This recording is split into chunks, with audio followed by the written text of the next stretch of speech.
Talise Trevigne is an opera star, and she's in the building. Good morning. Welcome to the broadcast. Good morning. And you are going to be an opera educator for Triple H this morning on the broadcast as you are in town. We welcome you to Knoxville for performances of Manon. Yes. Did I do it right? You did do it right. Because it's spelled M-A-N-O-N, and before we go in there, I'm like, Miss Trevigne, is it pronounced Manon? She said, no, it's Manon, like croissant. So welcome to the broadcast. First, tell me about you. Tell me about yourself. Well, I currently live in New York, but I grew up in California. People often ask me, oh, how did you come to opera? And I said, well, I didn't really pick this career. It kind of picked me. I wanted to be a dancer. That was my dream and my aspirations at the time. And, there was an injury and that was that. So in my family, you don't have a choice to just sit around. You have to do something. And not going to college was not an option. So I tried to find a way to get to New York. And I auditioned for Manhattan School of Music one day and got in, was offered a scholarship. I was grounded the entire summer before I went to conservatory because my mother was like, you are not moving to New York. So she did come along, and she's still not a fan of New York, but she tolerates New York for me. But yeah. So you said this picked you. I understand that kind of family experience where there are high expectations. In fact, this woman that did the piece in the Wall Street Journal about how Chinese mothers raise their kids, and you're going to take lessons and you're going to do well. And so I understand the high expectations. They're betting on the fact, though, that when you become good at something, then you start to enjoy it, as opposed to if you enjoy it, you'll become good. Absolutely. So you didn't start out naturally tracking toward opera. Yes? No? No. I mean, I think there was always something in me that was creative. Right. And in the direction of arts, which is still sort of odd for my family because they're all Berkeley grads and Cal Berkeley and Stanford. And I said, I'm going to go to music conservatory. So they're like, what? Oh, you're not going to do anything real? Can't you do that at MIT? Right. No, not really. I mean, in a way, hindsight is always 20/20. I look back now and I think, okay, yeah, I see how that helps. I mean, particularly, for example, in this role, it's helpful to have a background in dance. I mean, there is dance, and there's just things that help me in ways to be aware of one's body on stage. And, the music is not just a vocal thing. It comes through. Right. I mean, you are really interpreting and acting the music as you're singing it as well. Right. So let's talk about the operatic voice, though. Yes. Because in opera, it's different. I mean, if you have a powerful voice, you could have chosen a career in pop. You could have done Broadway. You've chosen opera. Having that kind of voice in opera, at least my understanding, my limited understanding, is that you're not mic'd. No. So you have to have a very powerful voice. Did you have that kind of, I'm not asking if you were a loudmouth. I'm asking if you just had that kind of a powerful voice, or did the training, was there something in your voice, raw and untrained, that made people go, you ought to sing opera, that made you say, I ought to sing opera, or was it developed? Yes, the answer to that is yes. There was something there. I mean, I didn't know that it was there. And I have to say, I probably really wasn't convinced, although other people were convinced. I probably wasn't convinced until maybe my graduate training. I said, I guess I can have a career doing this. But, my mother was shocked. I remember this all came about with a solo that I had in high school. We had a very large music department, which I'm grateful for, which is almost non-existent today. But we did have an orchestra. We had a huge choral program. And I had fulfilled all my credits in high school. And you weren't allowed to have 2 free periods because they think you'll get into trouble.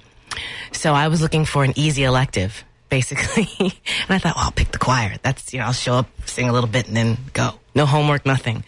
And then I got picked for a solo, which stressed me out, but he called my mother down and he said, you've got to come down and hear your daughter. She's amazing. I really think she should be taking private voice lessons.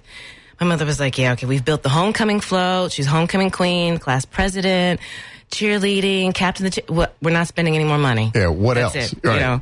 And, but he did convince her to come down, and she said, I was walking towards the school with your sister, and we heard this girl singing. We said, ooh, that's a really nice voice. She said, oh, this might be a good thing. Let's go see. She goes, I walked in the room, and it was you. Wow. And she said, but you've never sung before, ever.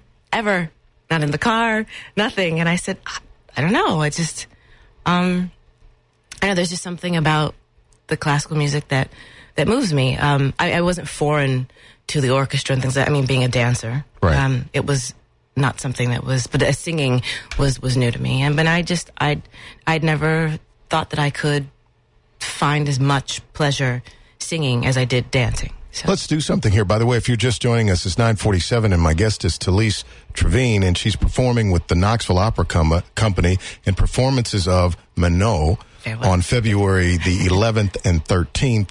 We'll tell you about how to do that. I went to YouTube. Can you give me my laptop?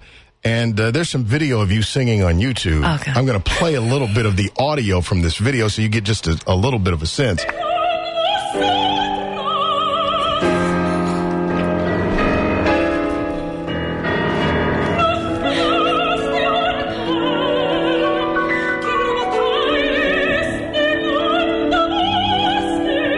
Wow, that's great. I just wanted to give him a snippet. Just, wow. That's pretty incredible. Yeah, that was a recital that I did in Santa Barbara with a fantastic mentor and pianist, Warren Jones, who was my teacher in conservatory and has become a great friend and a mentor. And it was very odd, actually, to be on stage with him as a collaborator and colleague when he's actually, one of my great inspirations that brought me through the trenches and taught me about music. And you've been quite blessed to be surrounded by such incredible support. Parents who saw the capability, but then also invested, said, yes, pursue this. And then to be aligned with great teachers that draw out of you. My management, I call it my board of directors. Yeah. And whenever it's time to make, big decisions, I have a collection of people who I go to and support me. And it's not a one-man thing. I mean, there's all kinds of things and facets that need to be considered. And it's lovely to think that we can just get up and sing, but there's the business of music as well. And, if you want to be in the business of music, you have to be a businesswoman. You got to handle your business. All right. So now let's talk about Manon. Yes. Tell me the story and tell me about the role that you play. And by the way, she will be performing with the Knoxville Opera Company February 11th and 13th. Yes. Manon, one of the things I love about this character is that she has many facets to her. When you first meet her, she's, simple girl from the country. She's being sent to the convent by her parents because perhaps they see in her something that could lead her down the wrong path. They recognize je ne sais quoi about her that could get her in a little bit of trouble. Not that she's a bad girl, but she's this really interesting mix of innocence and knowing. She's willful but not conniving, and you see her. She falls in love with this young man, Desgrieux, and it's sort of a windfall romance. And she ultimately picks the money and the shiny things, and she makes choices. But the one thing that's very interesting about her is that she owns her choices, and in the end, and I think that's what is fascinating about her. She's not a victim.